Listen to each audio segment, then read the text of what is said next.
Hello again everybody, and welcome to a brief introduction to the DCS World Gunsmoke competition. Now this month, just to gauge interest, I'm running bombing competitions in two categories, one flying the Sukhoi 25 Frogfoot and one flying the A-10C Warthog. Now each competition is going to require 3 bomb deliveries on a target, and your score is going to be determined by calculating the average miss distance from the target, with the pilot with the lowest miss distance obviously being the winner. Entry into the competition is simple. You visit the Eagle Dynamics forum post that has the official rules, and I'll have a link to the post down in the video description, but you'll download and fly one of the 2 missions attached at the bottom of the post.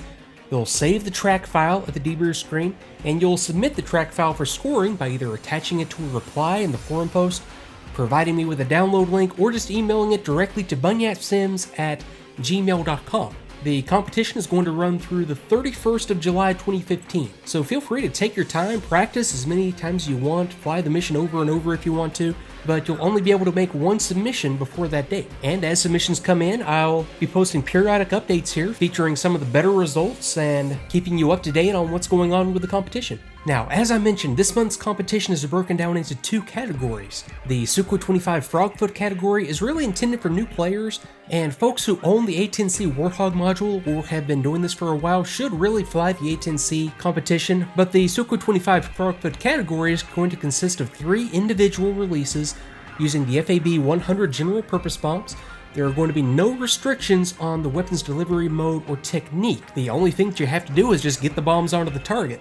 But keeping in mind that anything that I see that looks gimmicky, such as flying your aircraft into the target on the 3rd pass to ensure a hit, will result in disqualification. So just fly it just as if you were flying a normal mission with every intention to survive it, and you'll meet all the requirements. Now the A-10C Warthog category of the competition is intended for experienced players. It's going to consist of 3 individual Mark 82 releases in the CCIP delivery mode. Wind is going to be a factor, and you should take that into account when making your plans. Details are in the mission briefing as far as wind direction and speed, and the only real restriction on your delivery is going to be a minimum pull-out altitude of 4,000 feet above ground level. So in other words, the lowest point in your weapons delivery should be no lower than 4,000 feet above the ground. And that means that the pilot is going to be responsible for determining the target altitude and making any corrections so that you can correlate your barometric altitude with the altitude above ground level and make sure that you do not bust that 4,000 foot limit. And again, since the A-10C Warthog category is the most complex of the 2 and is intended for more experienced players, pilots who compete in the A-10 will not be able to compete in the Sukhoi 25, so just pick one or the other depending on your proficiency level. Now there's going to be a 1st, 2nd, and 3rd place winner named individually for each category, but squadrons can compete as a team as well if you so choose.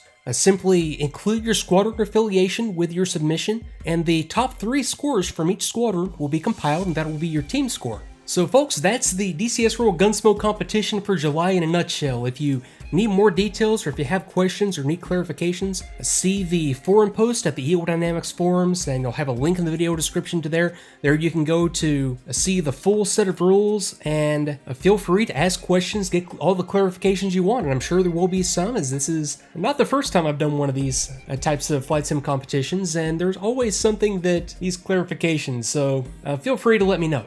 So be sure to check back here for updates on how the competition is going, and I look forward to seeing your submissions. So thanks again for watching, and I'll see you next time.